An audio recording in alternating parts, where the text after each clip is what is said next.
रूस का नया जासूसी अड्डा बना जापान, यूक्रेन युद्ध के लिए कैसे जुटाई जा रही तकनीक। नमस्कार आदाब, मैं हूं फरीद अली और आप देख रहे हैं TV9 डिजिटल। यूक्रेन युद्ध के बीच रूस की जासूसी गतिविधियों को लेकर बड़ा खुलासा हुआ है। द न्यूयॉर्क टाइम्स की एक रिपोर्ट के मुताबिक यूक्रेन पर हमला शुरू होने के बाद यूरोप और उत्तरी अमेरिका से निकाले गए कई रूसी खुफिया अधिकारी अब जापान में सक्रिय हैं। उनका मकसद ऐसी आधुनिक तकनीक हासिल करना है जिसका इस्तेमाल रूस अपने मिसाइल, ड्रोन और दूसरे हथियार बनाने में कर सके। रिपोर्ट में पश्चिमी देशों के मौजूदा और पूर्व खुफिया अधिकारियों के हवाले से कहा गया है कि पश्चिमी देशों से बड़े पैमाने पर निकासी के बाद रूस के लिए वहां जासूसी करना मुश्किल हो गया था, इसलिए उसने जापान का रुख किया। जापान की मॉडर्न तकनीक और कमजोर काउंटर इंटेलिजेंस की वजह से वो रूस के लिए अहम निशाना बन गया है। यूक्रेन के अधिकारियों का दावा है कि रूस के करीब 90% मिसाइलों और ड्रोन में जापान में बने पुर्जे इस्तेमाल हो रहे हैं। ये पुर्जे आमतौर पर नागरिक इस्तेमाल के लिए बनाए जाते हैं, लेकिन इन्हें हथियारों में भी लगाया जा सकता है। इसी वजह से इनकी बिक्री पर पूरी तरह से रोक लगाना आसान नहीं है।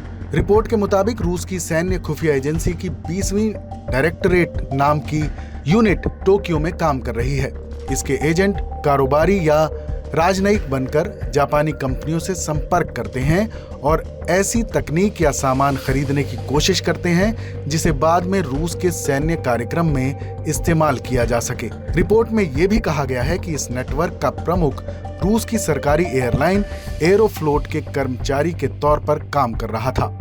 सोवियत संघ के समय से ही एयरलाइन का इस्तेमाल खुफिया अधिकारियों की पहचान छिपाने के लिए किया जाता रहा है। यूक्रेन का कहना है कि उसने जापान सरकार को ऐसे दस्तावेज और इंटरव्यू दिए हैं जिनसे पता चलता है कि जापानी तकनीक रूसी हथियारों में इस्तेमाल हो रही है। रिपोर्ट के मुताबिक जापान ने इस खतरे पर अब तक धीमी प्रतिक्रिया दी है।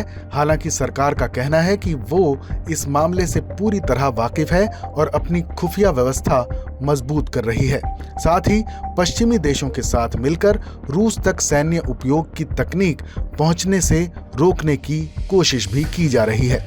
सिक्योरिटी एक्सपर्ट लंबे समय से जापान को स्पाई पैराडाइज यानी जासूसों के लिए आसान जगह बताते रहे हैं। हालांकि वहां अलग से कोई विदेशी खुफिया एजेंसी नहीं है और वो काफी हद तक अमेरिका की खुफिया जानकारी पर निर्भर रहा है।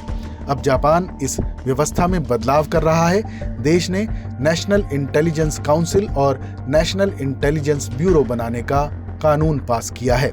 इसके अलावा साल 2026 में नया एंटी एस्पियोनेज कानून लाने की तैयारी है ताकि विदेशी जासूसी पर सख्ती की जा सके। इस खबर पर अपनी राय हमें जरूर बताइएगा। बाकी देश और दुनिया की तमाम बड़ी खबरों के लिए देखते रहिए TV9 डिजिटल।